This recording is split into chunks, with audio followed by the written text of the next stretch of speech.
Hello viewers, ఈరోజు మనం మాట్లాడుకోబోయే topic joint pains. అసలు దీనికి కాజ్ ఏంటి తెలుసుకుందాం. వీటి గురించి ఎక్స్ప్లెయిన్ చేయడానికి మనతో పాటు డాక్టర్ అనిల్ గారు ఉన్నారు, హోమియోకేర్ ఇంటర్నేషనల్ నుంచి.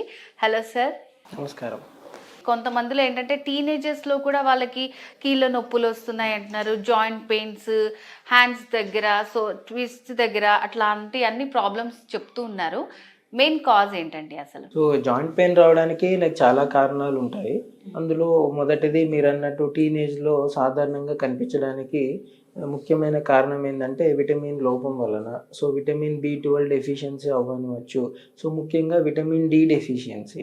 ఎక్కువగా ఇంట్లో ఉండడం, బయట తక్కువగా తిరగడం, సన్‌కి ఎక్స్‌పోజ్ తక్కువగా ఉండడం వలన కూడా మనకి ఈ విటమిన్ డి కొరత వల్ల కూడా జాయింట్ పెయిన్స్ వచ్చేదానికి అవకాశాలు ఎక్కువ ఉంటాయి టీనేజ్‌లో. డాక్టర్ గారు, ఆస్టియో ఆర్థరైటిస్, రుమటాయిడ్ ఆర్థరైటిస్ అని అంటూ ఉంటారు కదా.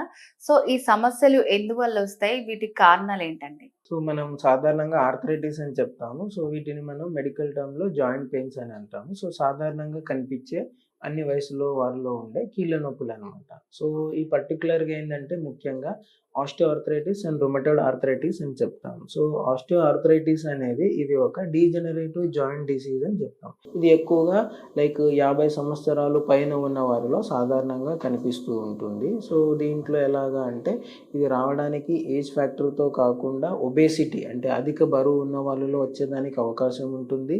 ఇంతకుముందు మనం మాట్లాడుకున్నట్టు vitamin D deficiency, vitamin D లోపం ఉండడం వలన, కాల్షియం తగ్గిపోవడం వలన, లేకపోతే మెనోపాజ్ దీనివల్ల హార్మోనల్ చేంజెస్ వలన. సో ఇది సాధారణంగా కనిపించే ఒక ప్రాబ్లం. అలాగే డాక్టర్ గారు, చాలా మంది బ్యాక్ పెయిన్ అంటూ ఉంటారు అండ్ అలాగే సేమ్ టైం సయాటికా అని చెప్తుంటారు. అంటే బ్యాక్ పెయిన్, సయాటికా రెండు సేమేనా, డిఫరెంట్ ప్రాబ్లమ్స్ అంటారా? సో బ్యాక్ పెయిన్ అనేది ఇన్ జనరల్‌గా మనం వాడే ఒక టర్మ్ అని చెప్తాము. సో వీటిలో ఏందంటే lumbar spondylosis, spondylitis plus sciatica, disc సమస్యలు ఇవన్నీ మనం జనరల్‌గా బ్యాక్ పెయిన్ కింద చెప్తూ ఉంటాము. సో ఇందులో పర్టిక్యులర్‌గా వస్తే స్పాండిలోసిస్ అండ్ స్పాండిలైటిస్ అనేది ముఖ్యం. ఇప్పుడు ఏమవుతుందంటే లంబార్ రీజన్, లోవర్ బ్యాక్ రీజన్‌లో లంబార్ వర్టిబ్రా అని అయితే మనం ఏం చెప్తామో, సో వీటిలో జరిగే అరుగుదల అవ్వచ్చు, లేకపోతే డిస్క్‌లో వచ్చే సమస్యలు అవ్వచ్చు, సో విటమిన్ డి లోపం అవ్వచ్చు, లేకపోతే డిస్క్ వల్ల కలిగే నర్వ్ కంప్రెషన్ అంటాము, స్పైనల్ కెనాల్ స్టీనోసిస్, సో వీటి వల్ల వచ్చేది సయాటికా అని చెప్తాము.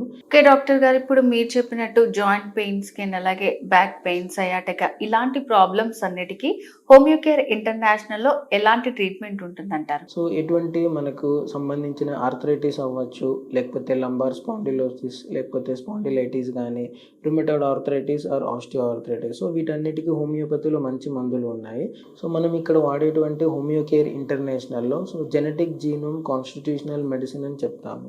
ఈ బోన్స్ అరుగుదల అవ్వచ్చు, లేకపోతే డిస్క్లో బల్జెస్ అవ్వచ్చు, సో ఇది కూడా మనం మెడిసిన్ తోటి చాలా వరకు తగ్గించుకోవచ్చు. సో ఈ నొప్పుల నుంచి వచ్చే బాధల నుంచి కూడా మనం పూర్తిగా విముక్తి పొందొచ్చు. డాక్టర్ గారు, ఇప్పుడు సయాటికా ప్రాబ్లమ్ ని మనము ఏ విధంగా గుర్తించాలి అండ్ అలాగే హోమియోకేర్ ఇంటర్నేషనల్ లో సయాటికా ప్రాబ్లమ్ కి ఎలాంటి ట్రీట్మెంట్ విధానం ఉంది? సో సయాటికా అనేది మనము it is the pain along the course of the sciatic nerve అని చెప్తాము. సో ఎప్పుడైతే మనకి లంబార్ స్పాండిలోసిస్ వచ్చినప్పుడు so it leads to radiculopathy అని చెప్తాము. సో రాడిక్యులోపతి అంటే సో ఈ లంబార్ వర్టిబ్రా L1 నుంచి L5 వరకు సో మధ్యలో ఉన్న ఇంటర్వర్టిబ్రల్ డిస్క్ అని అంటాము. సో ఇంటర్వర్టిబ్రల్ డిస్క్లో కొన్ని డ్యామేజెస్ జరుగుతాయి. సో ఒక రకం డిస్క్ డెసికేషన్ అంటాము, అంటే డిస్క్ యొక్క సైజ్ తగ్గిపోవడం అవ్వచ్చు, లేకపోతే డిస్క్ బల్జెస్ అని చెప్తాము. సో డిస్క్ అనేది కొద్దిగా వాపు రావడం అవ్వచ్చు, లేదంటే వియర్ అండ్ టియర్స్ వలన బోనీ స్పర్స్ అంటాము. సో డిస్క్ చుట్టూ పక్కలో ఉన్న ఎముక చుట్టూ కూడా ఎక్స్ట్రా బోనీ గ్రోత్స్ అనేది కనబడుతూ ఉంటాయి. సో ఇలాగే డిస్క్ హర్నియేషన్ అని కూడా చెప్తూ ఉంటాము. కొన్ని కేసెస్లో అన్యులర్ టియర్స్ అంటాము. సో డిస్క్ అనేది కొద్దిపాటి చిన్న టియర్ రావడం, చిరిగిపోవడం లాంటివి కూడా జరుగుతూ ఉంటాయి. సో ఇలాంటివి వచ్చినప్పుడు ఏమవుతుందంటే మన స్పైనల్ కార్డ్లో నుంచి పాస్ అయ్యే నర్వ్స్ అన్ని సో లంబార్ ప్లెక్సస్ అనేది సయాటికా నర్వ్ అని చెప్తాము. సో ఈ డిస్క్ ప్రాబ్లం వల్లనే ఏమవుతుందంటే మనం రాడిక్యులోపతి అంటే నరం మీద ఒత్తిడి క్రియేట్ చేయడం. సో ఇది ఎలాగా అంటే కొన్ని రైట్ సైడెడ్ వస్తాయి. సమ్టైమ్స్ ఎలాగా అంటే ఈ సయాటికా రావడానికి కొన్ని చిన్న చిన్న కారణాలు కూడా ఉంటాయి. సో ఒక వ్యక్తి ఒక 1 month బ్యాక్ వచ్చినప్పుడు సో అతను ఏం చెప్పాడంటే క్రికెట్ ఆడుతున్నప్పుడు సడన్గా జంపింగ్ లాంటివి చేయడం, రన్నింగ్ చేయడం, సో దీని వలన కూడా అవ్వచ్చు. సో అలాగా మన క్లినిక్ వచ్చినప్పుడు కూడా సో మన దగ్గర వాడే మెడిసిన్స్తో పాటు కొన్ని ఎక్సర్సైజెస్ కూడా మనం సజెస్ట్ చేస్తాం. సో దీన్ని కరెక్ట్గా సయాటికా అనేది డయాగ్నోస్ చేయడానికి కూడా సో మన దగ్గర like physical examination, straight leg raising test అంటాం. సో అలా చేసినప్పుడు కానీ సో ఫిజికల్ ఎగ్జామినేషన్, సో దీంతో పాటు సిటీ స్కాన్ కానీ ఎంఆర్ఐ కానీ సో ఏదైనా టెస్ట్ చేసినప్పుడు సో మనకి డిస్క్లో ఏమైనా బల్జెస్ ఉన్నాయా, నర్వ్ మీద ఏమైనా కంప్రెషన్ క్రియేట్ అవుతుందా అనేది అర్థమవుతుంది. సో దీంతో పాటు మనం హోమియోపతి మెడిసిన్స్తో యూజ్ చేసుకుంటూ సో వీటికి సంబంధించిన కొన్ని ఎక్సర్సైజెస్ ఉంటాయి.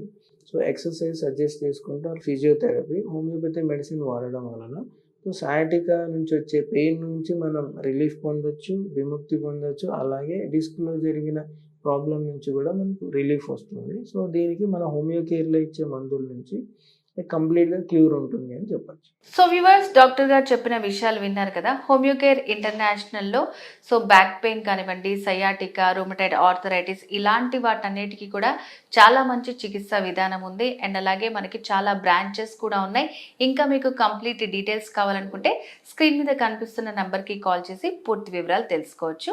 నెక్స్ట్ వీడియోలో మళ్ళీ కలుద్దాం. నమస్తే.